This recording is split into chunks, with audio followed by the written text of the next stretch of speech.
On ne vend pas sa maison, on ne se lève pas un matin en se disant « Tiens, aujourd'hui, je vais aller vendre ma maison ». Non, on vend sa maison quand il se passe quelque chose dans ta vie.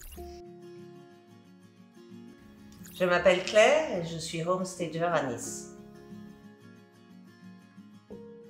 Alors, le homestager est quelqu'un qui relook les appartements et qui met en avant les atouts d'une maison et qui essaye de gommer les freins à la vente.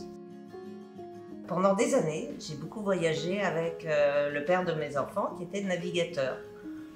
Et donc à l'époque, on voyageait et on allait dans des meublés, ce qui est les ancêtres du Airbnb, mais qui étaient généralement assez moches et dont on ne voyait pas de photos, c'était que des petites annonces. Donc on arrivait dans des choses qui étaient vraiment pas terribles.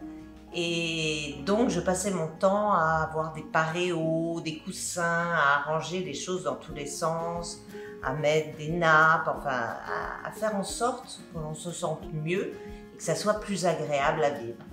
Et j'ai fait ça pendant assez longtemps, jusqu'au jour où on s'est retrouvés aux États-Unis. La maison à côté avait écrit Open House. Je ne connaissais pas le concept. Je suis allée voir ce que c'était.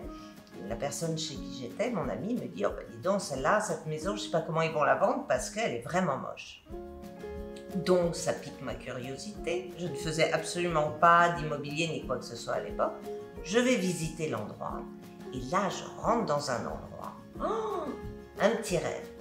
Une odeur, un petit fumé de cookies qui vous donne juste envie de foncer dans la cuisine. Des fleurs fraîches, un beau bouquet sur la table. Un canapé, on avait juste envie de se poser pour regarder la vue qui était magnifique. La salle de bain, un spa, et la chambre, une suite d'hôtel. Je repars en me disant, mais quel rêve cet endroit, c'est vraiment très sympa.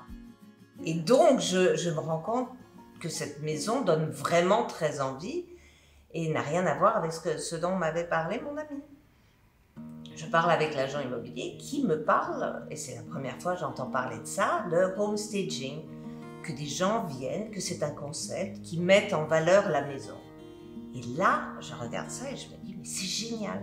C'est génial parce que, ça donne envie, et c'est du marketing, ce n'est pas de la décoration, parce que toute la différence est là, c'est pas de la décoration, c'est du marketing de maison.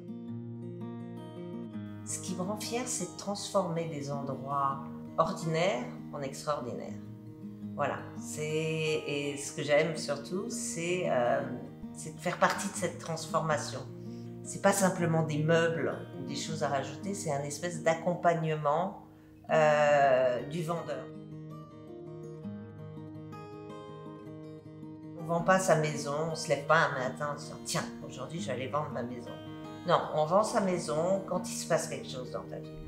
Soit parce que tu dois déménager, parce qu'il y a un heureux événement, il y a un bébé qui arrive, donc il faut une chambre de plus. Dans ce cas, on décide de déménager. On décide de déménager parce qu'on ne se sépare, donc on quitte la maison. On décide de déménager parce qu'on part vivre ailleurs. Plein de choses comme ça font que c'est des moments difficiles. Et pour passer à un moment difficile comme ça, il faut être un peu accompagné. Et tout ça est très évolutif parce que depuis ce confinement, avant je rajoutais des chambres, maintenant je rajoute des bureaux. L'importance de la maison qui était déjà vraiment primordiale, maintenant est devenue quelque chose. Tout le monde a besoin de se sentir bien dans une maison. Moi, mon truc, c'est l'idée n'est pas de vendre, mais de donner envie d'acheter. Et à partir du moment où vous changez totalement la vue des choses, c'est-à-dire que vous n'êtes pas là pour vendre un appartement, mais vous donnez envie aux autres d'acheter l'appartement, tout change et ça, c'est extra.